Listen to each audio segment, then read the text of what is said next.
მოგესალმებით. ევროპის დასუსტებისა და მისი როგორც გეოპოლიტიკური საჭადრაკო დაფიდან გაქრობის პროცესი ყველაზე კარგად დონალდ ტრამპის მიერ წამოწყებულ სამშვიდობო მოლაპარაკებებში ჩანს.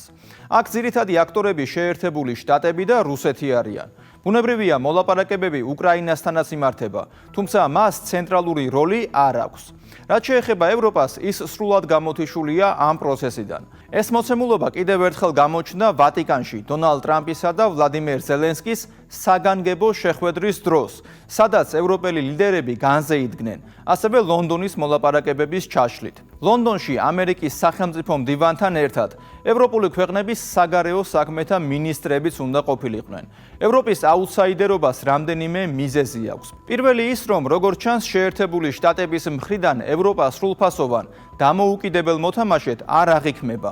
მეორე კი სამშვიდობო პროცესის დაწყების დროიდან ევროპელი ლიდერები მშვიდობის წინააღმდეგ მოქმედებენ და მოლაპარაკებების საბოტაჟს ახდენენ, მათ შორის უკრაინის ხელისუფლების მუდმივი შეგულიანებით და საომარი რიტორიკით, რომლის ნაწილიც არის ევროპის გადაიარაღების 800 მილიარდიანი პროექტი. ევროპაში მშვიდობის საწინააღმდეგო პოზიციები გასაკვირი არ არის, რადგან ევროპა მისი მმართველი პოლიტიკური ძალებითა და ევროკრატებით სრულად ემორჩილებიან გლობალური დიპსტეიტის გავლენებს. დიპსტეიტის ინტერესებში რუსეთ-უკრაინის ომის გახანგრძლივება და ევროპის გრძელვადიანი დასუსტება შედის. სხვა რა ახსნა უნდა ჰქონდეს ევროპის მიერ ასეთი თვითდამაზიანებელი პოლიტიკის წარმოებას. კონტინენტზე მიმდინარე ომმა ყველაზე მეტად სწორედ ევროპის სტრატეგიული ინტერესები დააზიანა. ამ ზიანს ევროპელი მოქალაქეები ყოველდღიურად სულ უფრო მძაფრად გრძნობენ. ეკონომიკური კრიზისი, ინფლაცია, ენერგომატარებლების ფასების ზრდა, წამყვანი ეკონომიკების დეინდუსტრიალიზაცია ის მცირედი შედეგია, რომელიც ომმა ევროპას მოუტანა. თუმცა ევროპული პოლიტიკური ელიტა ნაცვლად ომის შეჩერებისა მის გახანგრძლივებაზე ზრუნავს. ევროპა დღეს წარმოადგენს ყოფილ ევროპას და ევროპის ეგზისტენციალური კრიზისი სწორედ ამ მოცემულობაში უნდა ვეძებოთ. ადამიანის უფლებები, სიტყვის გამოხატვისა და მედიის ევროპული სტანდარტები, ევროპული კანონმდებლობა, რომელიც პირველ რიგში ევროპელ მოქალაქეზე იყო მორგებული, უკვე წარსული ხდება. დღეს პირველ ადგილზე დგება გლობალური დიპსტეიტის მიერ დაკვეთილი დავალებების შესრულება, რომელსაც ეწირება ყველა ის ღირებულება, რასაც ჩვენ ევროპულ ღირებულებებად ვიცნობდით. სწორედ ამ ევროპული ღირებულებების გამო იყო ევროკავშირი მიმზიდველი, მაგრამ ორმაგი სტანდარტების ფონზე, რაც ევროკავშირმა პირველ რიგში საკუთარ მოქალაქეებთან მიმართებით და შემდგომ პარტნიორ ქვეყნებთან აჩვენა, ევროპის როგორც ღირებულებით სისტემაზე დაფუძნებული გაერთიანების გაქრობა გამოიწვია. შესაბამისად, მიმზიდველობას დაკარგა. მეტიც, სწორედ ამ ძველი, ნამდვილი ევროპული ღირებულებების გამო იყო ევროკავშირი და მისი სტანდარტები სამაგალითო, თორემ დღეს ასე აღარ არის. დღეს ევროპული ღირებულებების დაღმასვლაზე თავად ევროპელები წერენ. თავის დროზე ევროპის ღირებულებების ძირითადი საყრდენი ადამიანის უფლებები დღეს მხოლოდ ლამაზ სიტყვებად არის ქცეული. ევროპელი მოქალაქის ფუნდამენტური უფლებები დღეს სრულად არის დაკნინებული და შექმნილია გარემო, სადაც ევროპელი მოქალაქე არალეგალური მიგრაციისა და გაზრდილი კრიმინალის გამო თავს უსაფრთხოდ ვერ გრძნობს. გიჟური LGBT პროპაგანდის გამო ვერ ახერხებს დაიცვას საკუთარი ტრადიციული და ოჯახური ღირებულებები. კონტინენტზე მიმდინარე ომისა და ეკონომიკური კრიზისის გამო მომავლის რწმენა აქვს დაკარგული. ან რა ღირებულებების დაცვაზეა საუბარი მაშინ, როდესაც ევროკავშირის 18-მა წევრმა სახელმწიფომ დეკლარაციით აიღო ვალდებულება LGBT უფლებებისა და პროპაგანდის კიდევ უფრო განვითარებასა და საყოველთაოდ ქცევაზე. ამ ყველაფერთან ერთად ევროპელ მოქალაქეს შეზღუდული აქვს ძირითადი პოლიტიკური უფლებები, არჩევანის, სიტყვისა და გამოხატვის თავისუფლება. ამის მაგალითი ისევ ევროკავშირის ქვეყნებია. საფრანგეთში მარინ ლეპენს არჩევნებში მონაწილეობის უფლება წაართვეს. რუმინეთში იმავენაირად მოექცნენ კალინ ჯორჯესკუს.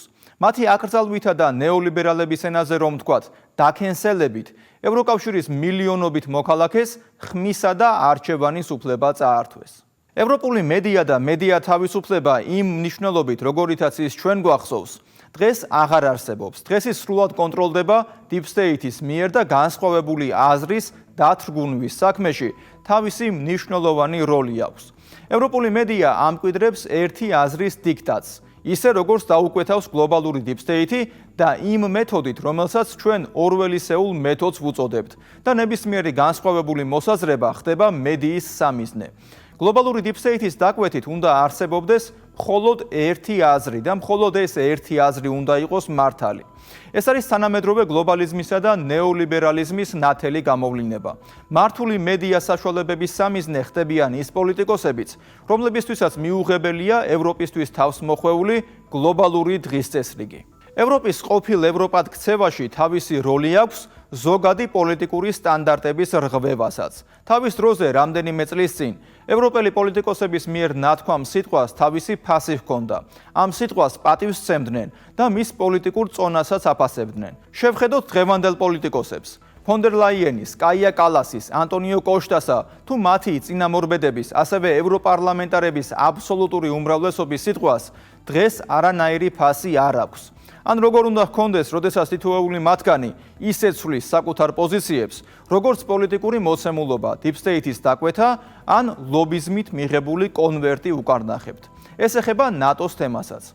მუდმივად იმას გვიმეორებდნენ, რომ ნატოში გაწევრიანებას საფრთხე არ შეექმნებოდა, რომ ნატოში გაწევრიანება მშვიდობის გარანტი უნდა ყოფილიყო. ნატო თავდაცვითი კავშირია და ომი ან სხვაზე თავდასხმა მის ინტერესებში არ შედის.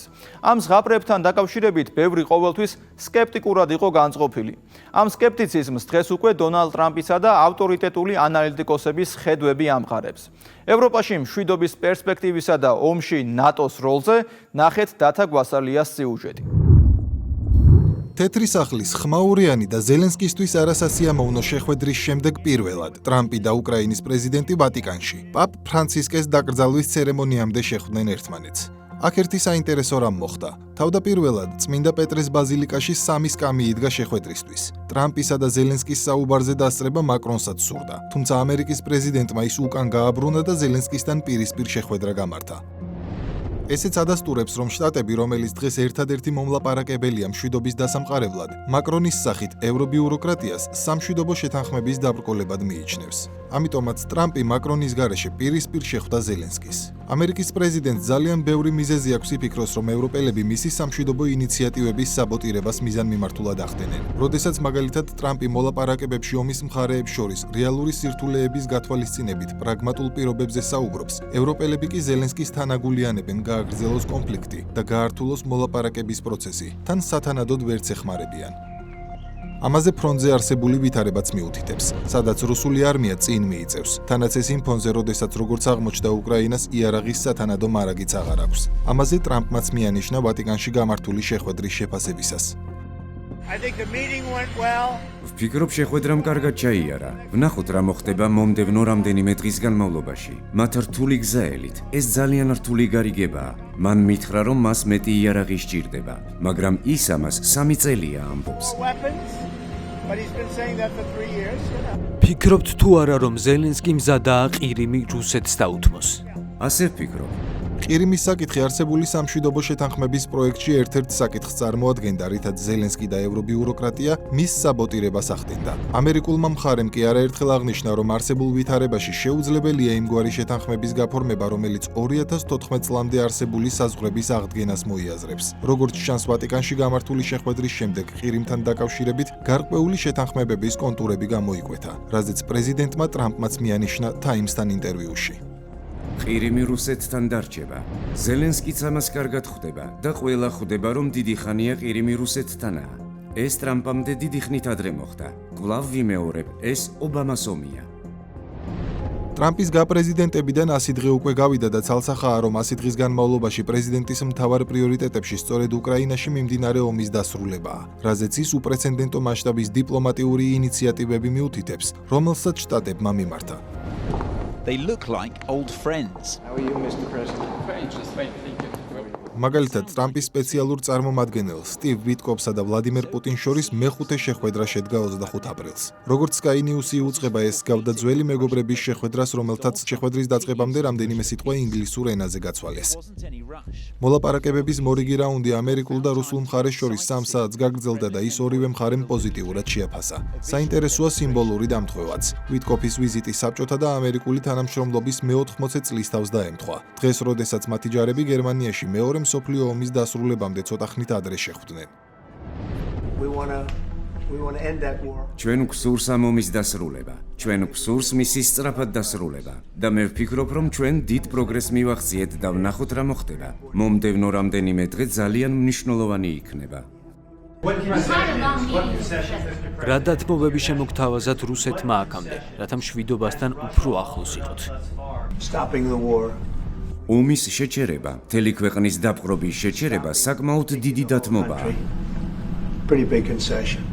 ვფიქრობ, მას ნამდვილად სურს შეთანხმება. ამას მალე გავიგებთ, მაგრამ ამისთვის ორი მხარეა საჭირო. უკრაინამაც უნდა მოინდომოს შეთანხმება. მათ ძალიან მძიმე დარტყმები მიიღეს და მჯერა, რომ მათაც სურთ შეთანხმება.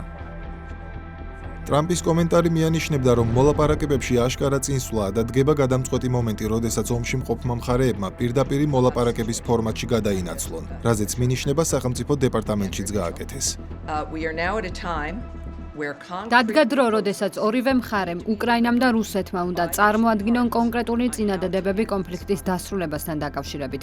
გადაწყვეტილება იმის შესახებ, როგორ ვიმოქმედოთ შემდგომში, ახლა პრეზიდენტ ტრამპს ეკუთვნის.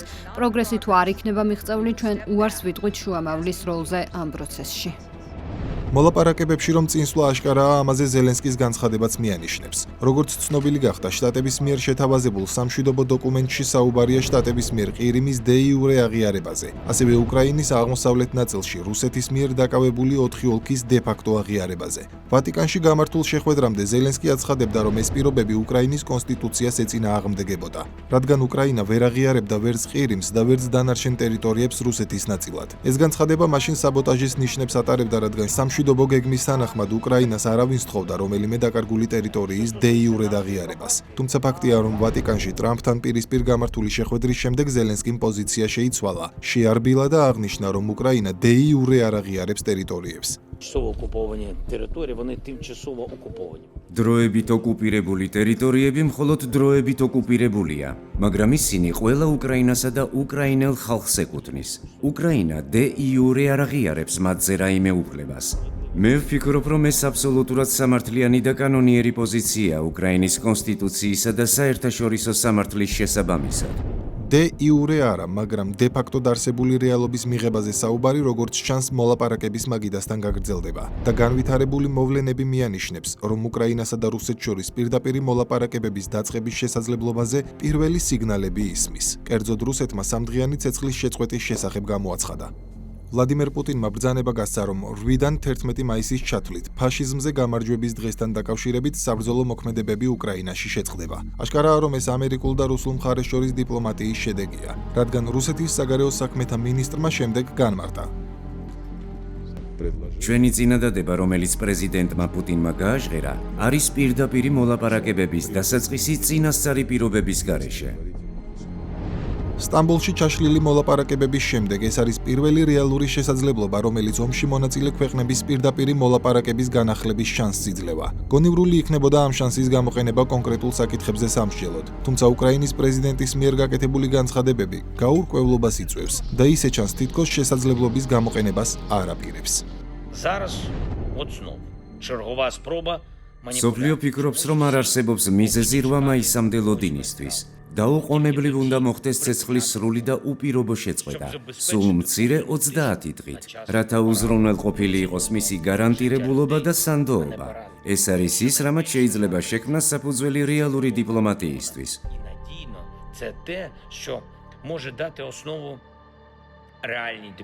გაუგებარია რა აიძულებს ზელენსკის მსგავსი განცხადებების გაკეთებას, მაშინ როდესაც თუნდაც არსებული სამდღიანი ზავის გამოყენება შეუძლია პირდაპირი დიალოგის დასაწყებად. ჩნდება განცდა, რომ ის კვლავ გარე ძალების კარნახით მოქმედებს, როგორც წარსულში, როდესაც ომიდან რამდენიმე თვეში სამშვიდობო შეთანხმებაზე უარი ათქმევინეს. მაშინ ბორის ჯონსონის ჩართულობით. ფაქტია, რომ უკრაინით გარკვეული ძალები კვლავ ცდილობენ მანიპულირებას. ასევე ცხადია ისიც, რომ არის მცდელობები ომი გაგრძელდეს, რაზეც ამერიკის ვიცე-პრეზიდენტმა ჯეი-დი ვენსმაც ისაუბრა. I think there's this weird idea among the mainstream media. ვფიქრობ, მეინსტრიმულ მედიაში არსებობს ეს უცნაური აზრი, რომ თუ ეს ამბავი კიდევ რამდენიმე წელი გაგრძელდება, რუსები ჩამოიშლებიან, უკრაინელები თავიანთ ტერიტორიებს უკან დაიბრუნებენ და ყველაფერი ისე დაბრუნდება, როგორც ომამდე იყო. ეს არ არის რეალობა, რომელშიც ჩვენ ვცხოვრობთ. უკრაინა ვერ შეძლებს რუსეთის სამხედრო გზით დამარცხებასა და ოკუპირებული ტერიტორიების დაბრუნებას. და ალბათ არც რუსეთის დამარცხებასა და არც ტერიტორიების დაბრუნებაზე იქნებოდა დღეს მსჯელობა, არც ასობით ათასი დაღუპული და დანგრეული უკრაინული ქალაქები არ იქნებოდა, რომ არა დაპირება, რომელიც როგორც ჩანს, არც არასდროს შესრულდებოდა. უკრაინის ნატოში გაწევრიანება.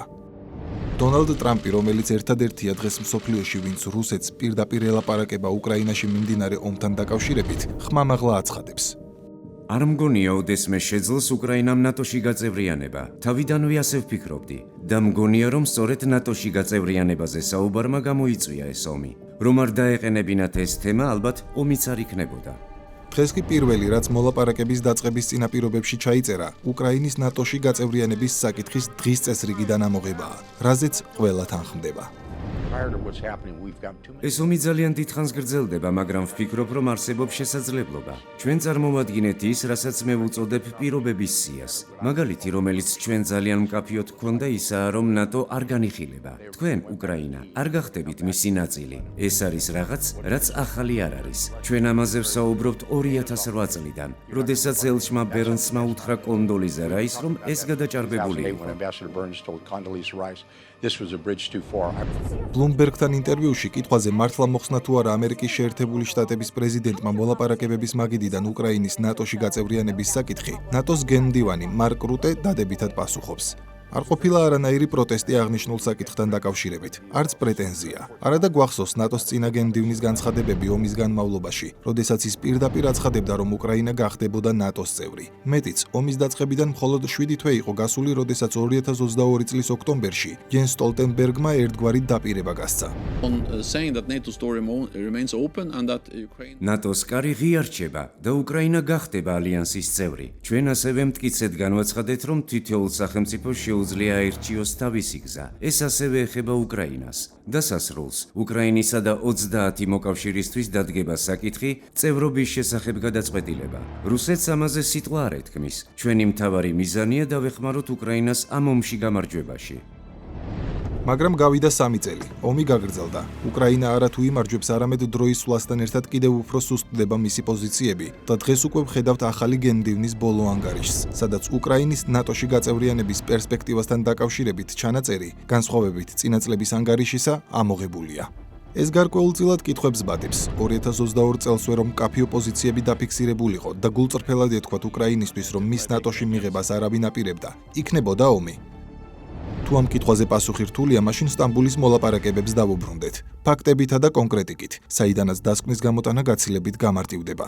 მაშინ, ჯერ კიდევ 2022 წლის მარტში რუსეთი დღევანდელზე მცირე ტერიტორიას აკონტროლებდა უკრაინაში. კერძოდ მთლიანად აკონტროლებდა ლუგანსკის ოლქს, ზაპოროჟიეს ოლქის თითქმის ნახევარს, ასევე დონეცკის ნახევარს, ჩერნიგოვის ნახევარს, უკრაინის სამხრეთით მიკოლაევის ოლქის მცირე ნაწილს, ჩრდილოეთით ჟიტიმორის მცირე ნაწილს, ხარკოვის ოლქის დაახლოებით 30%-ს და კიევის ოლქის დაახლოებით 20%-ს. და ამ პირობებში ზელენსკის შეეძლო პირდაპირი მოლაპარაკებების წარმოება და მანამისთვის კონკრეტული ნაბიჯებიც გადადგა. 29 მარტის სტამბულის მოლაპარაკებებამდე რამდენიმე დღით ადრე მან თქვა: უკრაინა მზად არის წავიდეს დათმობაზე ნეიტრალურ სტატუსთან და ქვეყნის არაბირთულ სტატუსთან დაკავშირებით, თუ იქნება მესამე მხარისგან გარანტიები.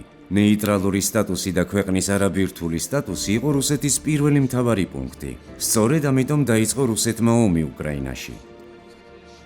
სტამბულში შეხვედრა გაიმართა და მისი დასრულების შემდეგ დავით არახამიამ დააზუსტა. თუ ჩვენ მოვახერხებთ საკვანძო დებულებების კონსოლიდაციას, უკრაინას ექნება შესაძლებლობა დააფიქსიროს თავისი სტატუსი ნეიტრალიტეტის, მიუმხრობლობისა და არაბირთულის სახით. ჩვენ არ განვათავსებთ ბაზებს და არ შევალთ სამხედრო ალიანსებში. თუმცა არაფერი არ უნდა ეწინააღმდეგებოდეს უკრაინის უფლებას გაწევრიანდეს ევროკავშირში. ეს იყო პირდაპირი გზავნილი 2022 წელს უკრაინის მხრიდან, რომ უარს იტყოდა ნატოზე. რაც შეეხება ევროკავშირში მის გაწევრიანების საკითხს, რუსულ მხარეს პრეტენზია მაშინ არ ჰქონია. წითელ ხაზს ნატო წარმოადგენდა, მაგრამ უკრაინას სამშვიდობო შეთანხმების გაფორმება მაშინ ფაქტობრივად აუგრძალეს. ომი გაგრძელდა და ომთან ერთად დაპირებებიც უკრაინის ნატოში გაწევრიანებაზე. მაგრამ დღეს უკვე ნათელია, რომ ეს ცრუ დაპირებები იყო და ამ დაპირებებმაც ჩაშალა ომის დასრულების შესაძლებლობა მისი დაწყებიდან 1 თვეში. კრევა და სიკვდილი კი 3 წლით გააგრძელა. და დღეს კვლავ ნატო იღებს ჩანაწერს მისი ანგარიშიდან უკრაინის გაწევრიანების პერსპექტივაზე. ეს რომ 2022 წელსვე გაეკეთებინათ, უკრაინა ხომ იმაზე უკეთესი პოზიციებით იჯდებოდა მოლაპარაკების მაგიდასთან, ვიდრე მომავალში მოუწევს. თუმცა მაშინ, როდესაც ამერიკული მხარე აქტიურად ცდილობს ომის მშვიდობიან გადაწყვეტას და პროცესი ყველაზე მეტად მიუახლოვდა პირდაპირი დიალოგის შესაძლებლობას რუსეთსა და უკრაინას შორის, თითქოს ისტორია მეორდება და ნაცვლად იმისა ევრობიუროკრატია დადებით როლს ასრულებდეს პროცესში, ისინი ფსონს კვლავ ომის გაგრძელებას ედებენ. ვალენსიაში ევროკავშირში ყველაზე დიდი პარტიული გაერთიანების, ევროპის სახალხო პარტიის სხდომა ჩატარდა, სადაც უკრაინაში ომის გაგრძელებას დაუჭირეს მხარი. We must continue to stand with Ukraine. ჩვენ უნდა გავაგრძელოთ უკრაინის გვერდით დგომა მეტი სამხედრო და ფინანსური მხარდაჭერით, რუსეთზე მეტი ზეწოლით. გუშინ ევროპისთვის შავი დღე იყო. ევროპის სახალხო პარტიის კონგრესმა გადაწყვიტა მხარი დაუჭიროს უკრაინაში ომის გახანგრძლივებას. მათ სურთ უკრაინისთვის მეტი ფულის გაგზავნა მაშინ, როცა ევროპის ეკონომიკა იტანჯება. რა სამარცხვინოა? პარადოქსია, თუმცა ფაქტი, რომ ევროპელები ტრამპის სამშვიდობო შეთანხმების საპირწონედ უკრაინელებს იარაღს თავაზობენ. ზადარიან სხვისი ხელით ომი კიდევ დიდხანს გაგრძელდეს, მაგრამ როდესაც საქმე მათ უსაფრთხოებას ეხება, იძაბებიან. მარტივ შეკითხვაზე პასუხი არ აქვთ და უხერხულად იღიმიან, როგორც ეს თეთრ სახლში ბრიტანეთის პრემიერის ვიზიტის დროს ვნახეთ. და თუ საჭირო გახდება, შეძლებთ მარტო რუსეთთან დაპირისპირებას. ამ რეაქციიდანაც კარგად ჩანს, როგორია რეალობა ჩრდილო-ატლანტიკურ ალიანსში. შტატები დანარჩენ წევრებს მოუწოდებს გაზარდონ კონტრიბუცია ნატოში. წინააღმდეგ შემთხვევაში ის მათ არ დაიცავს. და ეს განცხადებაც საკმარისი აღმოჩნდა, რომ ნატოს მიმართ ნდობა შემცირებულიყო. მაგალითად, ბლუმბერგის ცნობით შემცირდა ფინეთის იმ მოქალაქეების რაოდენობა, რომლებიც ეთანხმებიან მოსაზრებას, რომ ნატოს უსაფრთხოების გარანტიები იმდენად ძლიერი შემაკავებელი ფაქტორია, რომ ვერავინ გაბედავს ალიანსის წევრების შეხებას. ასევე შემცირდა ნატოს კოლექტიური თავდაცვის შემაკავებელი ეფექტის, ეგრეთ წოდებული მეხუთე მუხლის მიმართ ნდობის მაჩვენებელიც. არადა ფინეთი 2023 წელს გახდა ნატოს წევრი. მიუხედავად ამგვარი რეალობისა, ევროპელები ტრამპის მოწოდებას არ უსმენენ, ნატოში კონტრიბუციას არ ზრდიან და მიზეზად ეკონომიკურ კრიზისს ასახელებენ. თუმცა ეს კრიზისი რატომღაც პრობლემას არ წარმოადგენს ხოლმე, როცა საქმე უკრაინაში ომის გაგრძელების დაფინანსებას ეხება.